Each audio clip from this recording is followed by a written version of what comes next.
大家好，这节课呢，我们来画一幅这个简单的牡丹的一个折枝一个折枝方法。那么用这个咱们最熟悉的这个粉色的牡丹为例，怎么画呢？就是说把它插在花瓶当中插在花瓶里面这个牡丹，那这个也算是加上一些小的补景了。那这种的怎么画呢？那这种画出来其实是非常简单并且呢效果是非常有效果的这样一个怎么画呢？也是先调颜色，先画好这些颜色，把颜色挤好，把纸铺好，然后呢我们开始构图。那构图的话呢，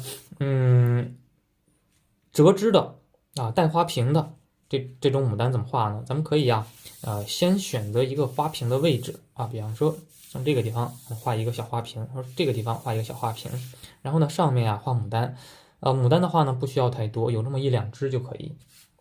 那其实和之前我们画的那些有是有相近的地方是有相似的地方多的地方呢，不同的地方那就是这个加了一个花瓶加了一个花瓶。下边咱们来画一下，可以先调一个调好颜色，对吧？然后再找一个墨色的盘子。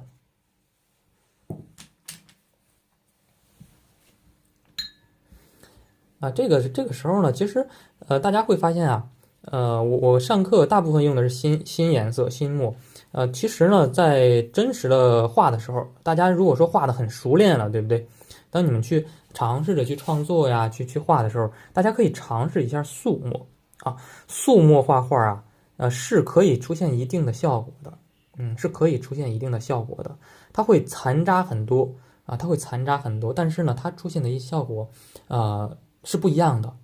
大家可以进行尝试尽量的用新墨，但是呢，这个素墨也要了解，因为墨里面呢，它就分为焦墨它就分为素墨、焦墨浓墨、什么淡墨，对吧？它还分为一个素墨。那这个素墨呢，是一个单独的一个墨种包括有些现在我看到市场上也有一些专门卖这个素墨的专门就是卖的素墨不知道怎么制作的，但是专门卖的素墨。那这个素墨并不需要单独去买，我们直接呢把它撂上半天多，撂上一天的时间，撂上一晚上时间，那就是素墨了。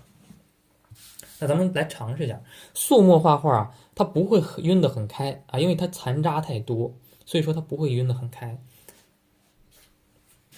怎么画呢？比方说咱们先画上一个小瓶子、小罐子，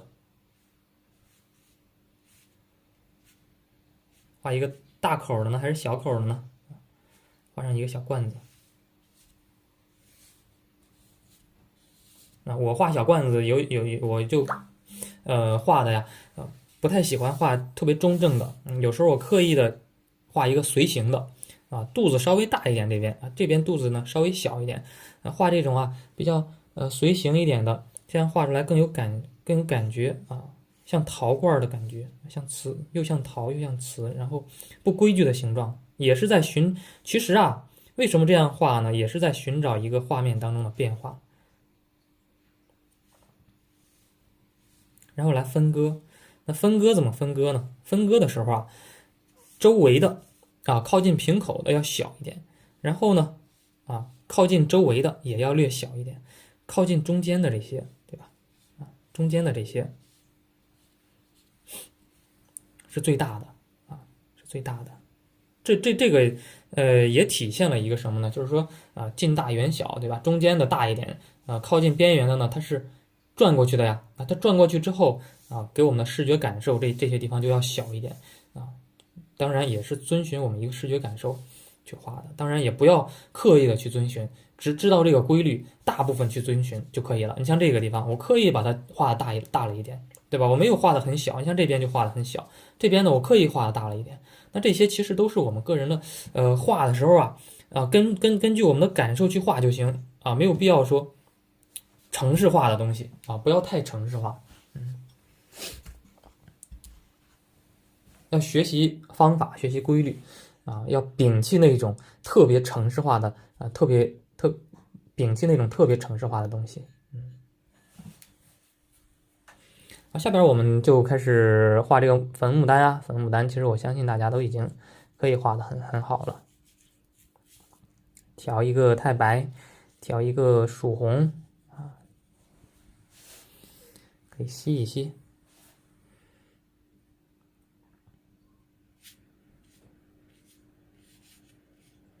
啊，随笔一点啊，随意一点，画上一个小的半开的这样一个牡丹花头。这个地方呢，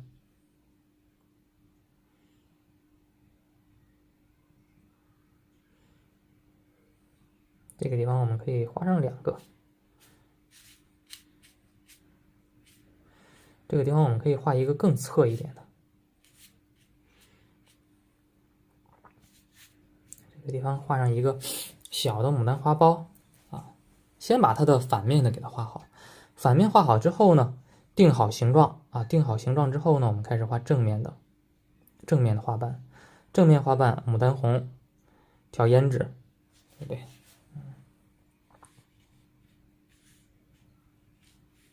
笔上水头呢可以稍微大一点，这个画一个稍微小一点的，这个呢画一个呀偏正一点的。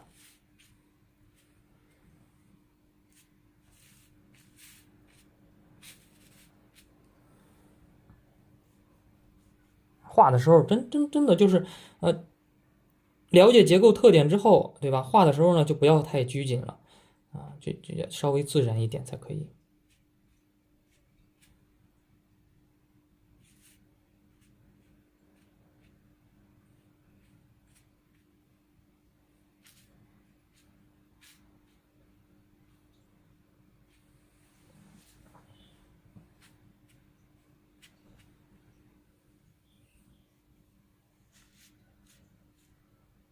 画上这个小的花苞啊，画上一个小花苞可以了。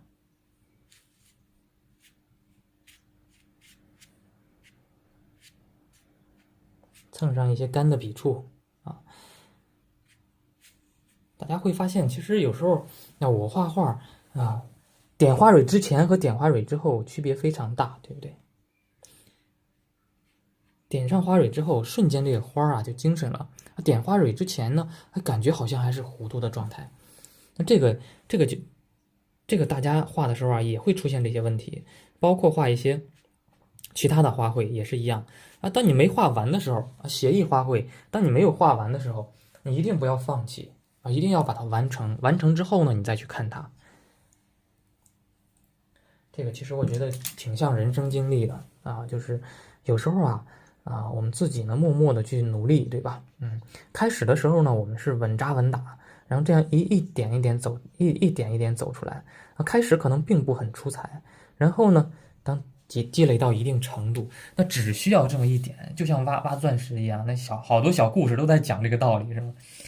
画画也能体现出来，那就像挖宝石一样。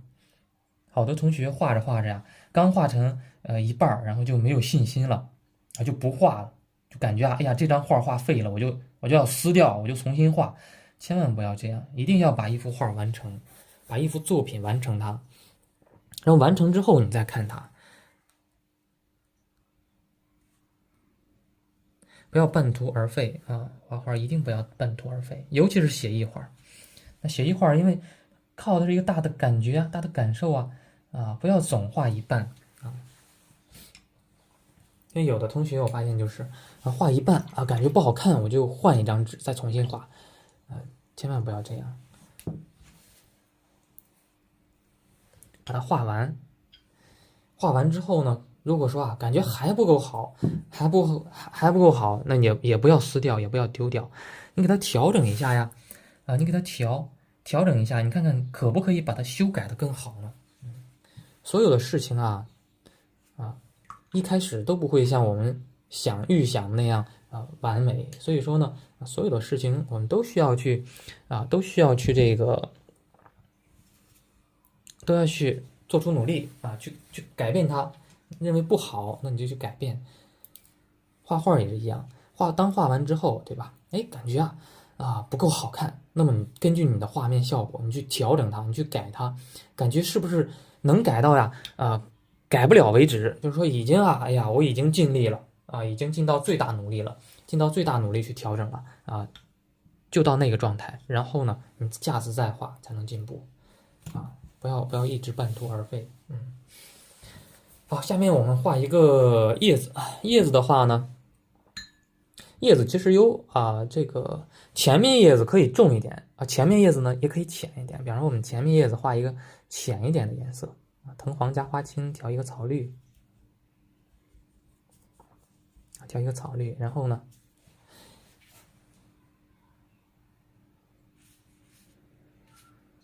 这个地方我们画的有一个小缺口的感觉，正好这个地方我们就补上一片小叶子，也是顺势而为。地方加上一组小叶子。小画的话呢，我们可以先不要画枝干啊，可以先画叶子。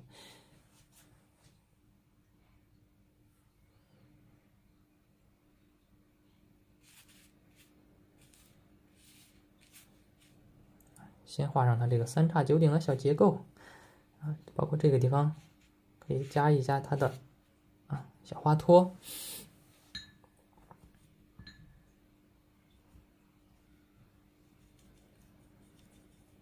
再加上一些这个墨色，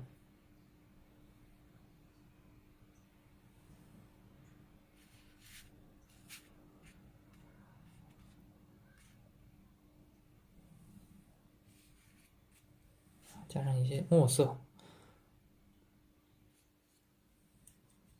重颜色的。可以了，但前面的反而亮，后面的我们反而画的偏重一点了。这个也是一种表现手法。只要呢画面当中存在这些变化，那么怎样画呢都是可以的。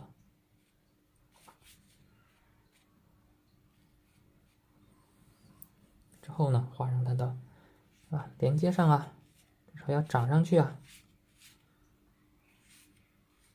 至少要长在这个花瓶里面你不能从这个花瓶外面长出去了，对不对？花瓶里面我们长出去，加上一些比较硬朗一点的。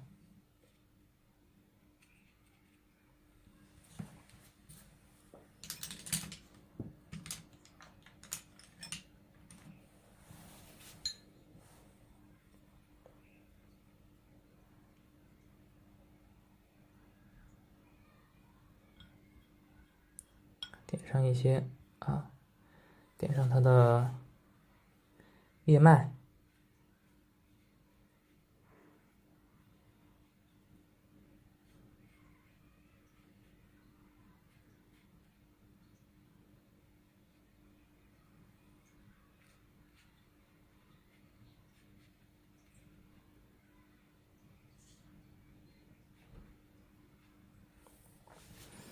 点上一些小叶脉。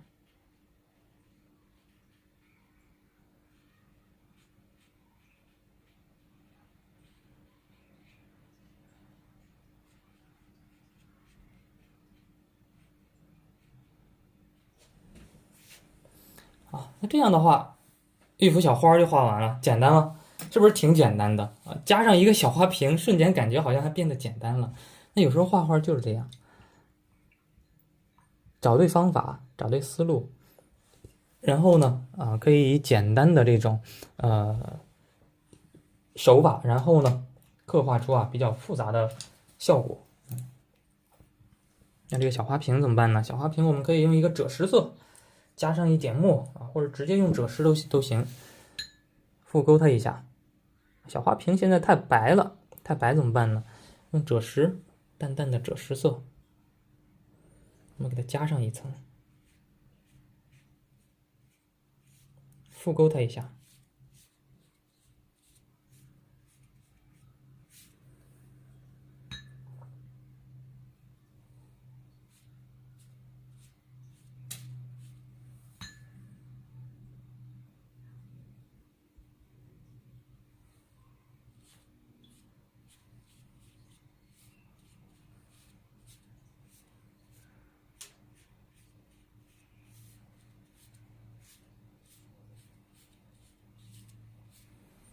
复勾它一下就可以了。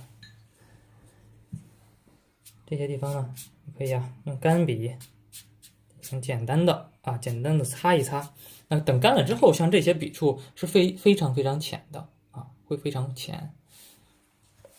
最后呢，可以加上一些小的补景。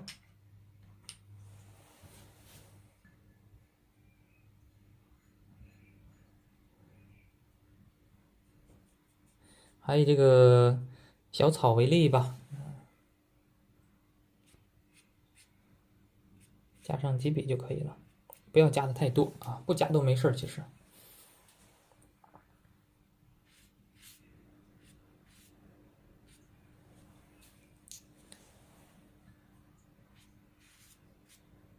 加上几笔就可以了。好，那这样的话，一幅小画呢，我们就画完了，非常简单。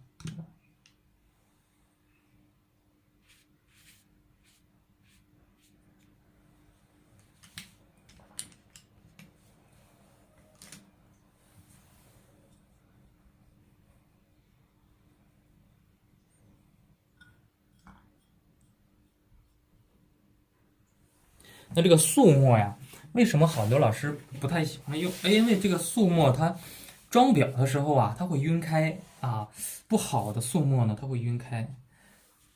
一般的墨汁对吧？隔了页，然后你再去写、再去画，它会晕开。但是好一点的话呢，稍微好一点的墨即便是素墨也没事儿，它的胶性呢还在，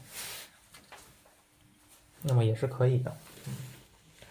这个都是这个用墨方面的一些小常识根据我们每个人用墨的习惯，大家呢可以进行多尝试只有多尝试才能了解的更清楚。好多时候吧，怎么说呢？你看我给大家说的这些，小的技巧，对吧？那大家呢可以多实验，包括我没有说的一些小技巧，你都可以多尝试。其实我觉得好多事儿吧，真是就像小马过河一样，需要我们自己去，我讲的这些规律是一部分，那么更多的呢需要我们自己根据我们自己的生活习惯根据我们生活的环境，然后呢，对吧？根据你手头现有的工具材料多去尝试。好，这节课我们就讲到这里。大家好，这节课呢，我们来讲一下这个示范一个深红色牡丹一个画法深红色牡丹我们之前也有单独的去练习过这个画头，对不对？那这节课呢，我们再来示范这样一小幅就是说真正运用的时候呢，是可以更加灵活的。那我们画牡丹的时候像这些小幅作品、大幅作品都是一样，可以画上一些补景比方说可以用这个干的笔触，然后呢给它加上一个石头前面呢先加一块石头，然后后面我们再去画牡丹。那石头的话呢，我们可以画一个比较随形的这样一个石头。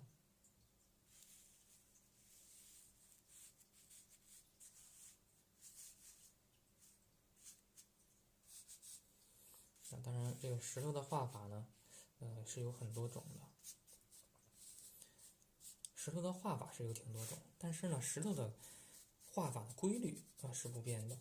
就是说当你画完一块石头之后，对吧？它要出现干湿需要出现干湿浓淡。那浓淡怎么体现呢？现在来看的话，浓淡是还没有体现出来的，对不对？不要着急这个时候我们可以呢，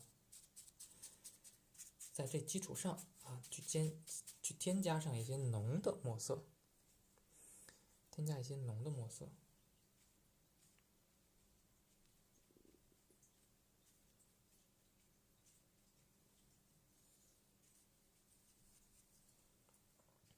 在淡的基础上，对不对？在浅色的基础上，然后呢，就加上一些浓墨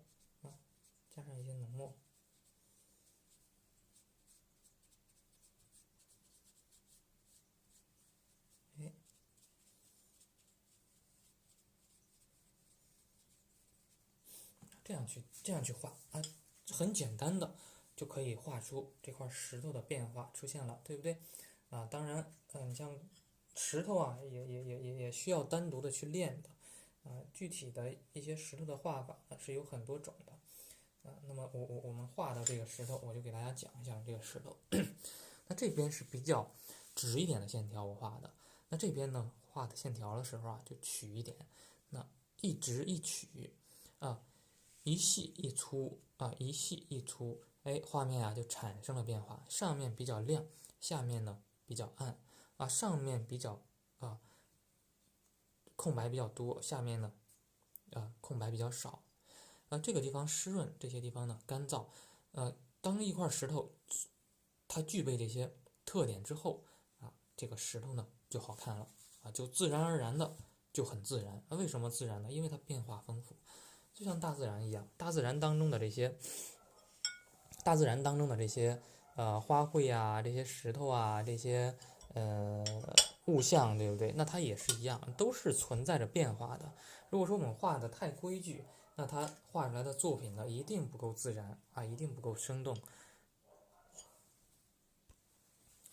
用一个牡丹红啊，然后再加上一个胭脂颜色啊，来画这个深红色牡丹啊。深红色牡丹是有很多种画法的，对不对？比方说，也可以调上一位朱标色啊，调上一位朱标色。咱们之前是有讲过这个深红色牡丹的调法，那实际运用的时候呢，也是可以加以变化啊，可以发挥我们自己的一些想象力和创作力啊，可以去尝试啊，可以去尝试。那深红色牡丹并不是就那一种啊，对不对？大家可以尝试。那之前我们是用朱标，然后加上牡丹红啊，然后调出了一个颜色，然后画的是浅色的，也就是反面花瓣。那我们可以纯朱标行吗？啊，纯朱标也是可以的，少量的加点牡丹红就行，甚至不加都行。然后呢，来画它这个反面的花瓣，用比较干的笔触啊，我们来画它。还是要考虑到一个画面的构图。那我们这个画面构图要怎么画呢？啊，可以朝这边啊，这个牡丹枝呢从这儿出来啊，这个地方啊我们画上一朵，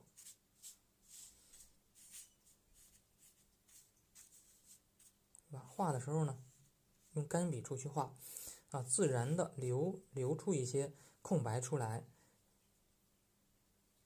然后呢，深色的花瓣怎么画呢？牡丹红加上胭脂，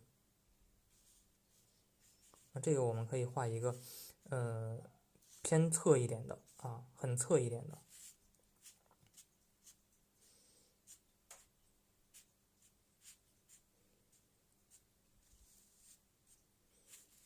这样来画它，画一个偏侧一点的，那并没有露出花蕊，甚至花蕊露出来很少，甚至都露不出来的这样一个感觉的。那我们画的时候，就是根据这个花瓣的一个走向啊，花朵的一个朝向，那么我们在画的时候呢，花蕊啊有时候是可以露出来。你看这种情况下呀，它露不出来，露不出来我们就可以省去啊，对不对？可以省去的。那这个地方啊，要不要再加上一小朵呢？啊，咱们可以先等一等啊，先不要画了，先等一等。我们先加叶子，先加枝干啊，加好这些之后呢，我们再去观察，观察看看需不需要。那我们这个叶子可以配上一个呀花青色、花青墨的这样一个叶子。那叶子的画法呢，是可以画绿色叶子啊，也可以画花青啊加墨色的，就是说偏绿色啊，偏绿色的。怎么画呢？这个是花青啊，这个呢是点墨啊，用花青啊调花青，然后呢笔尖上啊调点墨，笔尖上调点墨。先画叶子也是可以的。那我们之前大部分给大家示范的时候啊，我们都是先画的枝干，对不对啊？实际上啊，先画叶子也是可以的。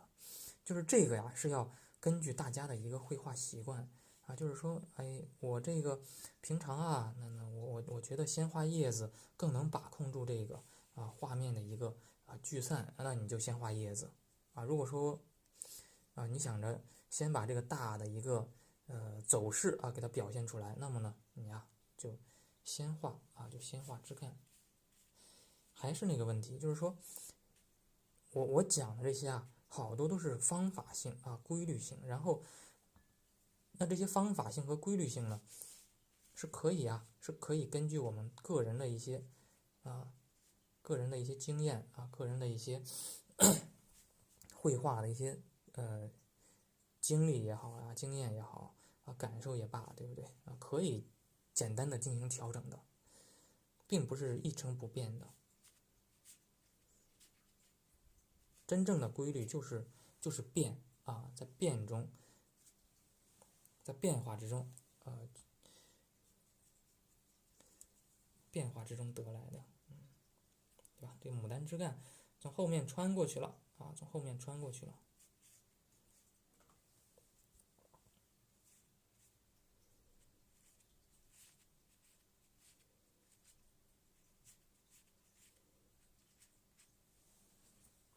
加上一些老枝干这个地方呢加上一个穿上来一个老枝干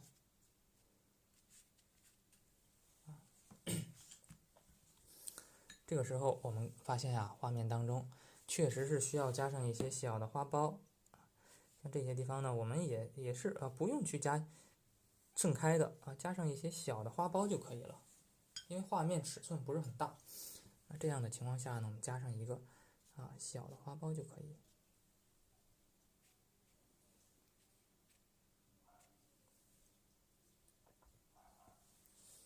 好，这个时候继续加上它的花蕊，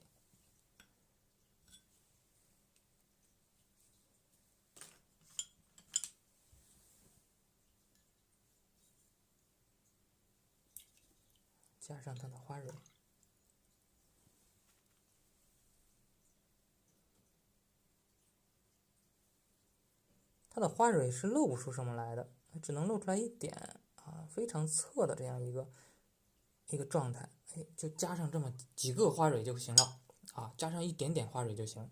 那这个地方稍微多一点，这个地方呢稍微少一点这个也是不断的在寻找变化。那大家要熟练的运用我们课上所讲的这些变化方法，对吧？方法规律是有什么样的变化，把这些变化呢都表达清楚，然后呢熟练的去运用，不仅可以运用在牡丹上其他花卉呢也是可以去运用这些变化的。那变得自然了画面当中有变化，然后呢并且还符合这个花朵的形态那个时候呢画出来的作品就自然生动并且呢富有一定的神韵感觉。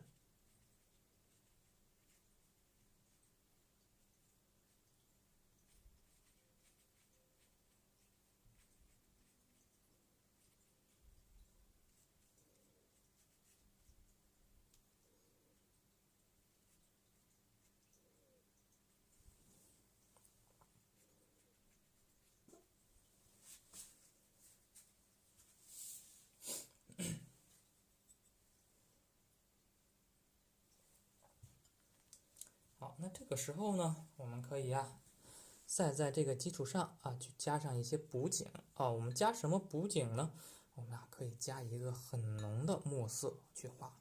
那整幅画面当中呢还没有特别浓的墨色出现，那这个时候我们调一个很浓的一个墨色，浓墨甚至焦墨都没事。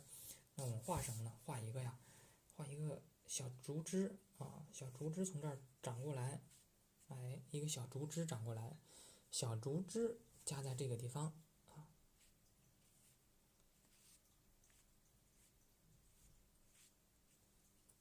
撇上这么几笔就可以了，不用画的很多加上这么几笔就可以了。仰叶竹的画法。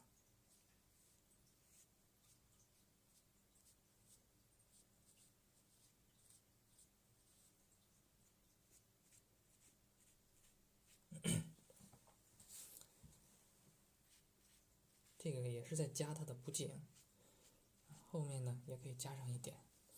那这个时候我们再来观察一下画面。本来啊不加这个竹枝，我们会觉得这个画面呢，是有点点的单薄的。那加上这个竹枝之后，我们发现竹子是在最前面，石头呢是在中间层次，那这个牡丹花是在最后面层次很自然的就形成了一个前后前中后的这样一个位置关系。再后面呢，我们还可以加上一些，还可以用浅墨加上一些。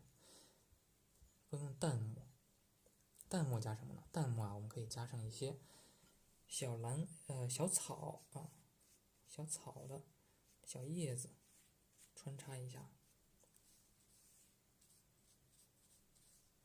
那小草画的时候和兰花叶子的撇法接近，但是有不同小草呢不用那么强的提暗，直接呢就是粗细这样去画就可以了。那这个是小草的画法。和兰花是有一定区别的，这个大家在画的时候需要注意。兰花是既柔而且呢很刚强。那小草的话呢，主要体现出它的一个柔弱的感觉就可以了。那这个时候我们发现这个反面的不够浅怎么办呢？反面不够浅，我们用藤黄调一点朱标。给它稍微来上这么2笔稍微带上这么2笔就行。好，那这样的话，一个小品一个小作品，咱们就完成了。那这个小作品，有什么寓意呢？画写意画，画到后面我们就要讲究一个寓意。那这个深牡丹加上小竹枝有什么寓意呢？那这个就是你像我们现在讲的这个富贵得主富贵，牡丹代表富贵竹子呢就代表谐音不是主嘛主人的主就是富贵得主，它是这样一个寓意。其实我们在学写意花鸟画那学到后面的话呢，是需要了解一些这些寓意的需要了解一些。那么我们题字的时候题词的时候是会用到的。那这个当然是大家可以去慢慢积累一下，去慢慢积累就可以了。像牡丹一般都是国色天香对吧？花开富贵包括我们后面也会讲到这个富贵白头一个牡丹加上这个白头翁就是富贵白头。那今天我们画的这个就是牡丹和竹子，就是呢富贵得主。那我们题字就可以这样题呀。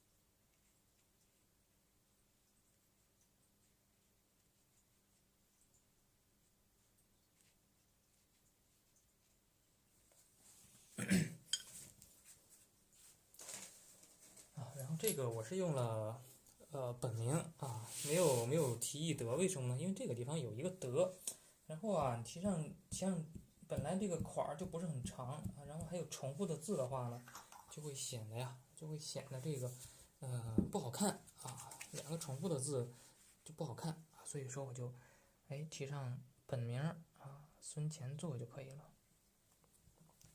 这些也是题字的一些小技巧当然提上一德也没事儿，变一个字体就行。这个用的行书，题的时候呢，我用草书用行草书的字体去题，也就没问题了。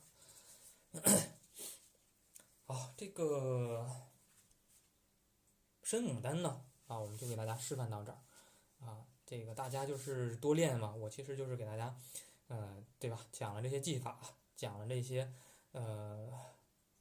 又示范了一些，然后呢，之后呢，大家就是进行多练，对吧？各种各样的组合，然后呢，各种各样的构图，大家就多练啊，这个需要多练。怎么组合出来更好看？怎么组合出来呢更有意思？怎么组合出来更有趣？就多练就可以了。好，这节课我们就先讲到这里。